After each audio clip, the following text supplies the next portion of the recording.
Company stocks ని ఎందుకు అమ్ముతుంది? Stock market మన ఇండియాలో మొట్టమొదటిసారి ఎక్కడ ప్రారంభమైంది? ప్రతి సెకండ్ కు షేర్ ప్రైజెస్ ఎందుకు చేంజ్ అవుతూ ఉంటాయి? ఇన్వెస్ట్ చేయడానికి మినిమం అమౌంట్ ఎంత ఉండాలి? మనీని బ్యాంక్ లో కాకుండా స్టాక్ మార్కెట్ లో ఎందుకు ఇన్వెస్ట్ చేస్తారు? ఇలాంటి ఎన్నో ఇంట్రెస్టింగ్ ఫ్యాక్ట్స్ ఈ వీడియోలో తెలుసుకుందాం.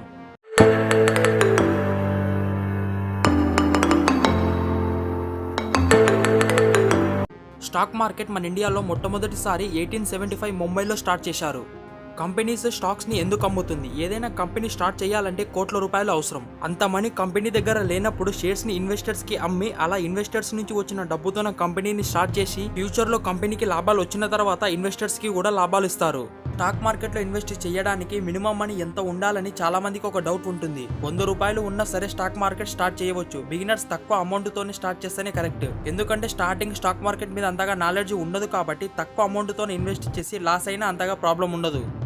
ఏదైనా ఒక కంపెనీలో మనకు కూడా కొంత పోర్షన్ ఉంటే దాని స్టాక్ లేదా షేర్ అని అంటారు. అమెజాన్ లాంటి కంపెనీస్ కి మిలియన్స్ ఆఫ్ షేర్స్ ఉంటాయి. అందులో మీకు కూడా కొంత పోర్షన్ ఉంటే ఆ కంపెనీ వాల్యూ పెరిగినప్పుడు కామన్ షేర్స్ ఉన్నవారికి ఆ కంపెనీ ఫైనాన్షియల్ డిసిజన్స్ మీద, కంపెనీ బోర్డు ఎలక్షన్స్ మీద ఓటు చేసే హక్కు ఉంటుంది. ఎందుకు షేర్స్ విలువ కొన్ని సెకండ్స్ లోనే పెరగడం తగ్గడం జరుగుతుంది? స్టాక్ మార్కెట్ లో కొన్ని లక్షల మంది ఇన్వెస్టర్స్ ఉంటారు. అందరూ ఒక్కొక్కరు ఒక్కొక్క విధంగా ఆలోచిస్తారు.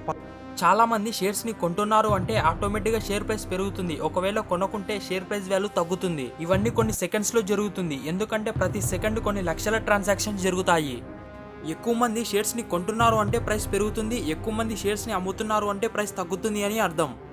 చాలా మంది షేర్స్ లో ఎందుకు ఇన్వెస్ట్ చేస్తారంటే ఇప్పుడు డబ్బుని బ్యాంక్ లో పెడితే 2 to 3% మాత్రమే ఇన్వెస్ట్ రూపంలో మనీ వస్తుంది. అదే స్టాక్స్ లో కనుక ఇన్వెస్ట్ చేస్తే మీరు ఇన్వెస్ట్ చేసిన దానికి 1000 times ఎక్కువ వచ్చే ఛాన్సెస్ ఉంది.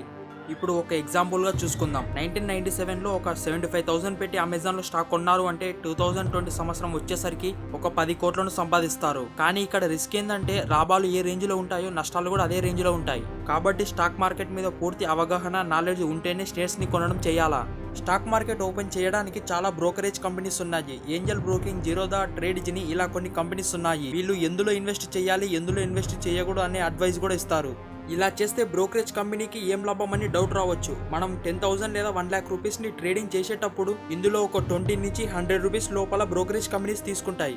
స్టాక్ మార్కెట్లో ఇన్వెస్ట్ చేసిన తర్వాత ఎప్పుడు ఆ కంపెనీ నుంచి బయటికి రావాలి లేదా అలాగే ఉండాలి అనే మినిమం అవగాహన, నాలెడ్జ్ లేకుంటే చాలా నష్టాలు వచ్చి దివాళా తీస్తారు. కాబట్టి స్టాక్ మార్కెట్ మీద పూర్తిగా నాలెడ్జ్ ఉంటేనే ఇన్వెస్ట్ చేయాలి, లేదంటే చేయకూడదు.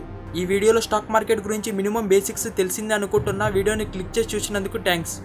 నా ఎక్స్ప్లెనేషన్ మీకు నచ్చితేనే ఛానల్ని సబ్స్క్రైబ్ చేసి పక్కన గంట సింబల్ యాక్టివేట్ చేయండి. అందులో ఆల్ ఆప్షన్ సెలెక్ట్ చేసుకోండి. నేను వీడియో పెట్టగానే మీకు నోటిఫికేషన్ రూపంలో వచ్చేస్తుంది. వీడియోని లైక్, షేర్, కామెంట్ చేయండి. I hope you like this video. See you later. Thank you. Bye.